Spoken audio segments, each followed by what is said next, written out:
Hola, ¿cómo les va? Gracias por acompañarnos en otro viaje más aquí de Viaje en Zapatillas. Y estamos comenzando el programa de hoy y vamos a ir caminando por un terreno diferente, ¿no? Desconocidos, porque vamos a estar hablando sobre si existe la muerte. La ponemos en duda. ¿Existe? ¿Existe? Compartimos nuestros auspiciantes y ya vamos a hablar al respecto.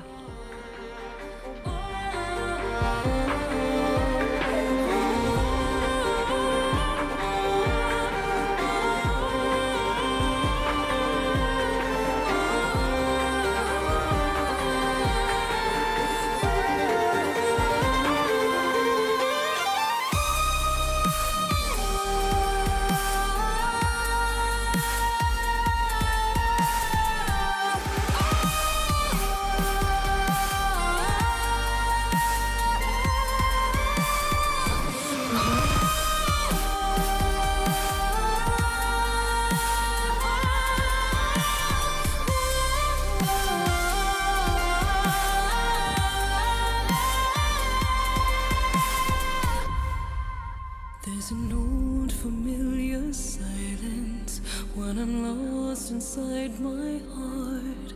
I can't hear the voice inside me. Y bueno, ¿vos qué opinas, Jackie? ¿Existe la muerte? Hubo una época de mi vida que ni siquiera me animaba a hablar del tema y yo creo que a muchos nos ha pasado, ¿no? Y después, con el transcurso del tiempo, estaba convencidísima de que sí. Uh-huh. Y en el otro transcurso del tiempo estaba convencidísima de que no. No sé a vos qué te pasa. A mí no me costó así hablar de la muerte, pero yo creo que lo hemos hablado en programas anteriores, que en mi familia se hablaba. De hecho, teníamos, mi papá tenía anécdotas sobre Día de los Muertos, que hacían jodas y demás, entonces se hablaba de la muerte. Claro. Que exista o no, creo que es algo que nos planteamos siempre. Más allá de que podemos tener conocimiento sobre que continúa el alma, continúa la energía, creo que es una duda que no la vamos a satisfacer hasta que estemos en el otro lado. Es verdad. Y si hay algo que, por lo menos en lo personal, me llama mucho la atención cuando uno trabaja en consultorios o en domicilios, tiene que ver con que por ahí uno acompaña a gente que tiene muchos conocimientos o creencias al respecto, creencias muy fuertes, pero cuando llega ese último minuto es donde se duda. Sí. Y eso es lo que por ahí empieza a desbalancear esa balanza, ¿no? Pregunta ¿lo duda la persona que está por fallecer o lo duda el que está fuera en el entorno? El que está por fallecer. En muchos casos de los que estuve acompañando, pero yo creo que es una duda lógica que genera el miedo a lo desconocido, ¿no? Uno se viene sosteniendo en una fe y en una creencia, pero bueno, hay que dar el paso. Es como cuando uno está en el vientre materno, ¿no? Uno está muy cómodo y muy lindo, pero... Yo podría decir lo que dice mi hijo de cuando estaba en el vientre materno. Lo vamos a hablar después. Pero... Así es, pero es verdad, es toda una transición y es un tema que muchos por ahí dicen, bueno, ¿necesito terapia? Yo no sé si necesito terapia o necesito pruebas. También. Porque yo creo que mucho de lo que se duda es el que no tengamos pruebas tangibles. Sí, somos seres racionales. Existe de que puede haber, incluso en los momentos al final de la vida existen los llamados psicopompos, que son estas personas que uno generalmente está acompañando a alguien que está en el final y dice, me vino a visitar mi papá, me vino a visitar mi hermano, personas que han fallecido hace décadas o no sé, un ángel. O muchos que no conocieron, o muchos que no conocieron. Y Pilar Sordo dice, yo los acompaño hasta la mitad del puente, porque del otro lado ellos ven quienes los están esperando. Es una linda manera de interpretar que la muerte no existe. Exacto. Pero ahora lo que te voy a invitar es a, primero, compartir nuestra primer pausa para conocer a quienes nos acompañan comercialmente. Y en el segundo bloque, en el transcurso de las semanas estuvimos hablando con una psicóloga que acompaña de una manera diferente, claro, tal cual, y con la que podemos hablar sobre si la muerte existe o no existe y cómo ella ese conocimiento lo traslada a los pacientes. Yo escuché la entrevista y quedé, wow. ¿Es para volverla a escuchar? Sí, totalmente. Así que no se la pierdan. Pausa y lo hacemos.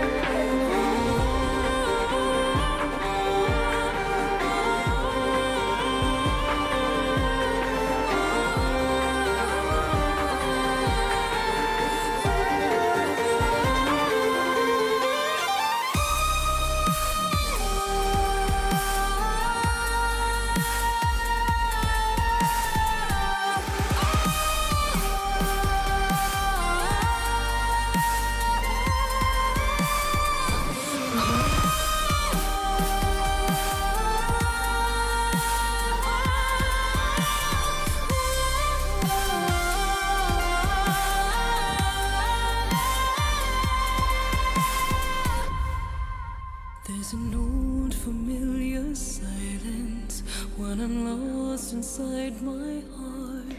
Hablar de la muerte, pero no desde un punto de vista biológico, es apasionante y me animo a decir que hasta sanador.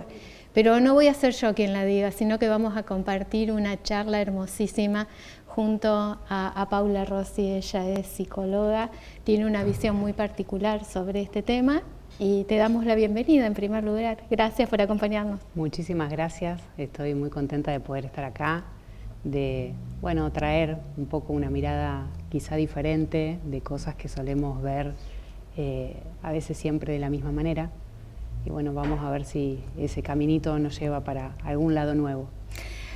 Nosotros siempre decimos que lo importante es poder contar y que cada uno después pueda ir sacando sus propias conclusiones, aprender a sentir, abrirse, a sentir a otras miradas y que estos espacios sean disparadores, ¿no? De nuevas formas de mirar, de ver. Sí, de salir un poco de lo conocido y empezar a acercarnos a conceptos un poco también desde el sentir. ¿Qué nos tranquiliza cuando escuchamos algo? Y a veces nos llega información y no estamos en el momento por ahí de tomar eso, no pasa nada. Exacto. Vamos a comenzar este camino hablando un poquito de cómo la psicología desde tu espacio aborda el tema de la muerte corriéndose un poquito de la psicología tradicional. ¿Está bien expresado así? Sí, yo lo que hago es una integración entre la ciencia y en este caso me paro desde mi profesión, la psicología, integrándolo con la espiritualidad. Y eso nos lleva a trabajar un poco con la energía sutil, con este sentir, con la intuición, en este largo viaje del autoconocimiento. Entonces, para mí, por lo menos en mi experiencia personal, y por eso lo llevo al espacio terapéutico de esta manera, porque lo vivencio primero, me parece muy, muy amable hacer una mirada interna desde el sentir y no tanto desde esa mente que a veces viene muy cargada de mandatos, de prejuicios, de la mirada del otro, y eso impide que uno llegue realmente a conectarse con lo que le está pasando. A veces incluso eso genera la resistencia para aceptar que me está pasando esto. Y entonces, la idea es ampliar un poco la mirada. ¿Por qué? Porque en realidad somos espíritus en un cuerpo. Entonces podemos pensar o nos podemos animar a invitar a la gente a pensar que la muerte no existe, ¿o es mucho lo que estoy diciendo? Para mí la muerte no existe. ¿Por qué? Porque si nos paramos desde este posicionamiento que nos hace identificarnos y conectarnos con nuestra esencia espiritual, siempre estamos en la vida. Acá tenemos un poco un problema de identidad, si se quiere, o de identificación. Estamos identificados a nuestro cuerpo físico. Entonces, cuando nos identificamos con ese cuerpo, generalmente sufrimos y tenemos una mirada más reduccionista de las cosas complejas que nos pasan tanto a nivel mental, emocional, energético. Eso repercute mucho en nuestro estado de conciencia. Vos sabés que me haces acordar, ahora que haces referencia a esto, que normalmente, hasta de memoria, solemos repetir somos cuerpo, mente, espíritu, somos cuerpo, mente, espíritu, pero cuando llega el momento de hablar del espíritu, es como que somos cuerpo nada más. Somos cuerpo. Bueno, yo digamos, un ABC que tengo en mi vida, a veces cuando uno pierde un poco el norte, es guiarse por lo que uno hace, no tanto por lo que uno dice, cuando a veces perdemos un poco la coherencia. Claro. Y en los hechos, nuestra sociedad está totalmente identificada con el cuerpo, con este aspecto material de nuestra existencia. Y sí, o sea, el cuerpo es parte de este viaje que estamos haciendo porque es el que le permite al espíritu expresarse y representa la ilusión del tiempo. Nos mete en un juego, si se quiere, en el que, bueno, nacemos, crecemos, nos desarrollamos y después parte el cuerpo físico. En realidad nada de todo eso le pasa al cuerpo. El cuerpo es, al espíritu. El espíritu es eterno. El espíritu en realidad no es el que nace.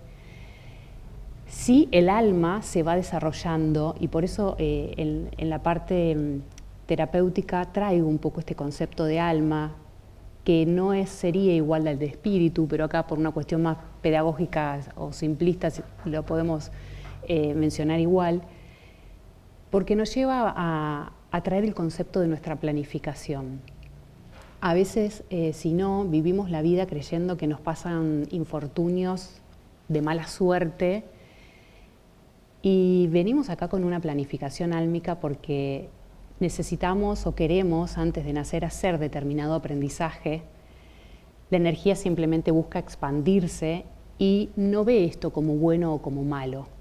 Después, cuando estamos acá encarnados, sí, parece que la muerte es algo tremendo, claro, o que la enfermedad es lo peor que nos puede pasar, cuando en realidad tienen un potencial de desarrollo para nuestra alma enorme.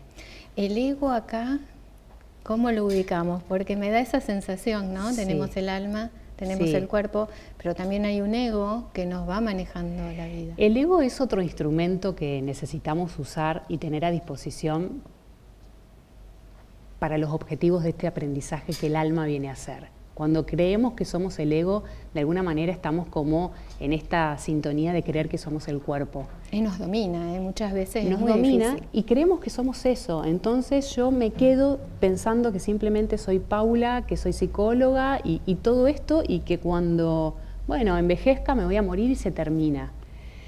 Y en realidad no, esto es simplemente una posibilidad de tener experiencias, de salir incluso de la rueda de lo que llamamos el karma, la ley de causa y efecto, en donde dejamos de repetir patrones y empezamos a vivir desde la conciencia. Digamos que la gente en el espacio terapéutico puede comenzar a vivir su presente desde otro lugar, con otra mirada.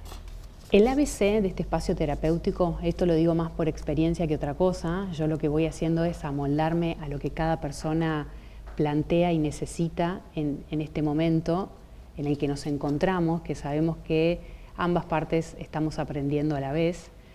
Es primero y principal salir de la mente, para poder conectar con el corazón, para poder abrirse al mundo de lo sutil, necesitamos salir de la mente. Entonces trabajo mucho con las meditaciones. Claro, qué difícil conectar con el silencio, ¿no? Porque si hay es una cosa loca, pero para poder conectar con el alma necesitamos silencio. Al principio sí, y a veces tenemos momentos en donde sí, parece como imposible, y en realidad después se siente como un abrazo energético. Uno tiene esa sensación de que es una gotita que se disuelve en el océano y que eso reconforta. Entonces parte de este autoconocimiento empieza a ser desde ese sentir. Y esto me parece que puede ayudar mucho en la reconfiguración del duelo, para empezar a hablar un poquito de esto. Sí.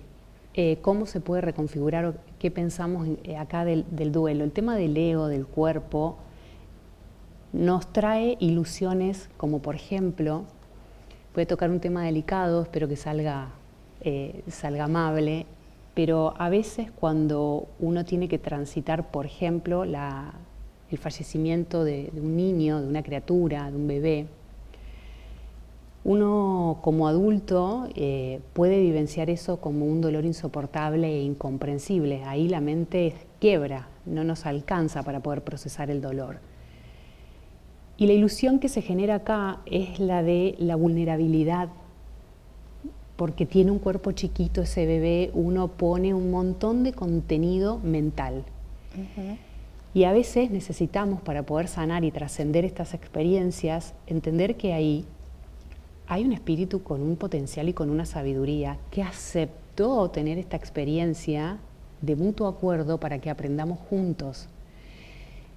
Cuando el cuerpo, en realidad, el espíritu y el cuerpo dejan de estar unidos, cuando se pasa esto del fallecimiento del cuerpo físico, el espíritu, y podemos llamarlo ahora la conciencia, como me siento un poco más cómoda hoy por hoy, se expande y se libera.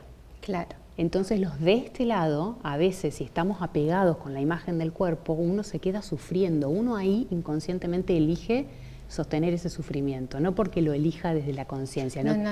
Pero hay una tendencia a estar sufriendo y no poder soltar. Pero qué importantes estos espacios, justo ahora lo estamos charlando y poder vivenciarlo, ¿no? Porque a mí me pasó en mi familia que perdimos a Rafael de apenas 4 meses de gestación y como una cosa no quita la otra. Entonces, como familia nos permitimos llorar, sufrir ese primer momento que es desgarrador y es tremendo. Hay que soltar lo que es produce. Soltarlo, tal cual, que lo hayamos podido hacer completamente como familia, pero después, cuando uno se toma esos ratitos para conectar con el silencio y buscar la potencialidad de lo que pasó, es agradecerle a ese alma que estuvo 4 meses con nosotras.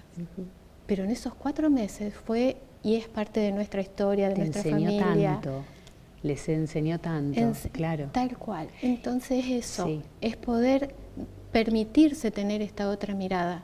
Que no quita lo que vos decís, identifico mis emociones, las valido, las identifico, las proceso en el cuerpo, pero las emociones son energía, van a buscar salir del cuerpo. Entonces, si yo me quedo en el sufrimiento, lo que estoy haciendo es dejando alojado en mi cuerpo físico, mental y emocional ese dolor, porque estoy interpretando de esa manera esa pérdida, como una pérdida. Exactamente, y no es fácil llevar adelante todo esto, pero sí se puede. Exactamente. ¿Qué ejercicios podés utilizar o solés utilizar para poder sacar del cuerpo todo este dolor? Bueno, primero y principal, esto de la meditación, y después lo que genera el estado de meditación es abrirse a lo sutil. Entonces ahí nos permitimos amablemente, nos conecta con el amor propio. Me permito aceptar que estoy viviendo esto, me permito hacer lo que necesite hacer sin juzgarme. Ahí aparece esto que es importantísimo, salgo del juicio. Entonces me empiezo a conectar con lo sutil, empiezo a abrir el corazón y esto da lugar a que incluso pueda conectar con estas almas, con estos espíritus que se fueron en ese otro estado en el que están, porque siguen existiendo, siempre estamos en la vida. Y entonces ahí se produce un cambio energético que cambia nuestra interpretación de lo que estamos viviendo y ahí está esa sanación. Me alimento de otros pensamientos, a la vez las sensaciones van a ser otras. Me ordeno. Y me ordeno, tal cual. La última pregunta, porque el tiempo vuela, esta me la tengo escrita. Si pudieras resumir el mayor aprendizaje que te ha dejado mirar la muerte de frente sin verla como un final, ¿cuál sería? A mí, por ejemplo, en lo personal, me pasó que tras una existencia en esta vida con mi papá tuve un vínculo, bueno, muy complejo, pero de mucha distancia y muy lleno de dolor. Y cuando él parte, cuando fallece, empezamos a conectar en otro plano y todo lo que no pudimos hacer, estando él también en vida, compartiendo este plano físico, lo estamos pudiendo hacer de otra manera, porque uno siente la asistencia de ese familiar querido, uno lo sueña, le llegan a uno mensajes y uno queda en paz. La gran sensación es que uno empieza a sentir paz y desde esa experiencia que tiene que ver más con el sentir, es que uno empieza a comprender que esto continúa, que en realidad uno no perdió nada y se suelta la identificación con el sufrimiento y el cuerpo. Claro. Para ir a lo sutil y abrirse a, bueno, siguen pasando cosas, esta historia continúa. Y que estamos todos en el mismo tren, algunos nos vamos antes, otros se van después. Seguro. Y para los que creen se vuelven a subir al tren y todo vuelve a empezar. Paula, 1.000.000 de gracias por acompañarnos. A vos, un beso enorme. Nosotros seguimos con más programas.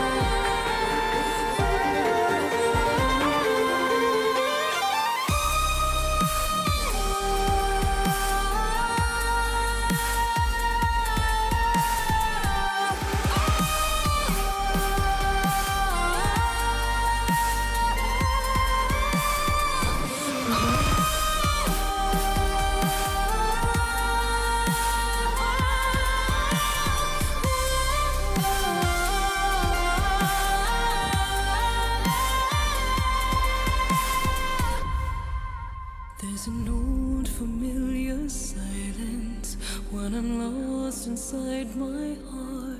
Bien, una entrevista de esas que decimos son para volver a escuchar, sí, ¿no? Y para preguntar mil millones de cosas más. Sí, sí, es verdad. Da como para seguir investigando, seguir indagando y qué lindo poder pasarlo por el cuerpo, todo eso que ella va contando y va relatando. Pero hay una historia que nos gustaría compartir con ustedes que tiene que ver con qué pasa con los niños. Exacto. Y la historia es en primera persona, porque del niño del que vamos a hablar es de tu hijo. Es de mi hijo, sí. Vamos a ponernos en tiempo y espacio. ¿Cuántos años tiene? Tiene 3 años. Viene hablando de este tipo de cosas desde, no puedo decir desde que empezó a hablar, pero desde que se le entiende lo que dice, desde que él también arma las ideas de lo que te quiere comunicar, y viene hablando de todas estas cosas que uno ya se acostumbró y lo ve como algo especial y es como que estás esperando que te vuelva a decir algo. Claro. Pero la mayor parte de la gente a la que se lo cuento me dice, tendrías que grabarlo para que te crea. Claro, uno necesita tener esa comprobación científica. Sí, porque aparte es muy chiquito para todas las cosas que dice. Claro. En este caso estamos hablando de la vida y la muerte, si existe o no. Fue un episodio en particular que a mí me regalan un libro que habla sobre la reencarnación. Yo me pongo a leer al lado de él, él estaba mirando televisión, me dice, ¿qué estás haciendo? Estoy leyendo. ¿Qué? Un libro. La verdad es que no me voy a poner a explicarle, creo que explicarle lo que es la reencarnación tan chiquito, es como le puedo dar una idea, pero la tapa del libro, que no lo traje porque me lo olvidé, es una puerta en un cielo, una persona grande entrando y del otro lado un niño saliendo. Él ve la tapa y me dice, ese es el abuelo Henry que está entrando al cielo. Es una tapa que ocupa, la puerta ocupa casi toda la tapa, no se ve que está entrando realmente al cielo o al otro lado. Y le digo, sí. Y ahí sale como Agustín. Mi hijo se llama Augusto, entonces yo le digo, ¿qué? ¿Augusto o Agustín? No, Agustín. Es el abuelo Henry entrando y saliendo como Agustín. Imaginen cómo que me quedé yo porque el libro hablaba justamente de eso. Claro, es muy fuerte. Sí, es muy fuerte. No solo eso, todas las cosas que me dijo después, porque pasa un rato y me pregunta, ¿el abuelo Henry se murió porque se enfermó? Sí. ¿Se enfermó de viejo? Sí. Sabe que se enfermó, no sabe bien qué tuvo ni nada. Me dice, bueno, papá se va a morir de viejo, pero no de enfermo. Vos te vas a morir después que papá. También de vieja, pero no de enferma. Y yo, cuando sea grande, voy a usar eso para caminar porque me van a doler las rodillas. ¿Se refería al andador, seguramente? Al bastón, yo supongo que al bastón que vio en la foto del libro. Y como me ha dicho eso, me ha dicho que mi papá, que va a ser 2 años que falleció, cuando estamos en la casa de mi mamá está, que él lo ve siempre, que juega todo el tiempo, me ha dicho que cuando nos volvemos en auto, mi papá nos acompaña y vuelve con la abuela Marta, y que cuando mi mamá viene a mi casa, mi papá se queda con el perro, que era su perro. Claro.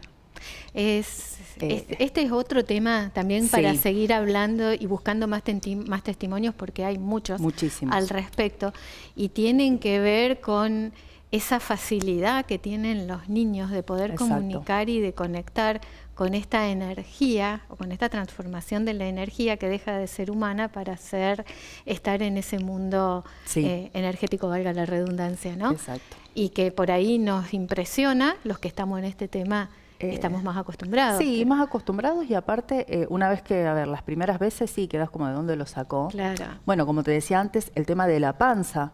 Él sabe que estuvo en la panza, no que nació por cesárea, y me ha dicho un montón de veces, yo me acuerdo cuando abrieron la panza y estaban todos los doctores y yo lloraba porque me quería quedar. Claro, son esas cosas, son esos temas que nos invitan a seguir escuchando y a seguir buscando, porque son las historias, por lo menos en lo personal, me apasionan. Sí, y aparte, a mí me pasa que por tener 3 años, todas las cosas que te dice... Bueno, es el momento de aprovecharlo. Sí. Porque y no sé si de grabarlo, pero de escribirlo, como para que tengas yo le pregunto testimonio. si está por llover. Claro. Y todos me dicen, ay, ¿cómo le vas a preguntar eso? Yo le pregunto, tengo que tender la ropa. Le digo, che, ¿va a llover, Augusto? Y él mira y dice, no, no llueve. Es terrible, pero hay que saber aprovecharlo también y tomarlo un poco con humor, porque si no... Sí, acompañarlo desde ese lugar, pero no quitarle importancia y seriedad, porque puede asustarnos o mantenernos ahí... Yo cada tanto digo, ¿me dirá alguna otra cosa? Es que te tienta. Sí, me da ganas de preguntarle alguna cosa, a ver si me la dirá o no, si pasará algo o no. Vamos a preguntarle sobre la continuidad del programa, a ver qué nos dice. Aparte hay otra cosa, es que yo por ahí pienso, me gustaría que esto siguiera, pero hay que ver cómo va él también en el futuro, qué limitaciones después tiene, qué pensamientos limitantes, qué... Sí, ahí es donde se producen los cambios, cuando ya nos empezamos a estructurar, empieza a entrar la razón al 100%. Hay gente que mantiene esa sensibilidad y la entrena, y otros que, como todos nosotros la tuvimos en su momento, se va bloqueando con el paso del tiempo. Yo creo que también tiene que ver con el acompañamiento. ¿No? Si uno sabe acompañar esa sensibilidad y validar y demás, lo siguen teniendo. Tal vez no como ahora, pero lo siguen... Vamos a probar con Augusto. Vamos a probar con Augusto. No, sí, créeme que Nos quedaríamos a seguir hablando, pero ya nos tenemos que ir. Estamos en el final de este viaje en zapatillas, que me parece que fue maravilloso, porque nos anima a empezar a mirar y hablar de estas cosas desde otro lugar. Exacto. Así que bueno, átense los cordones, que seguimos en viaje por mucho tiempo más. Chao. Hasta la semana que viene.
There's an old familiar silence when I'm lost inside my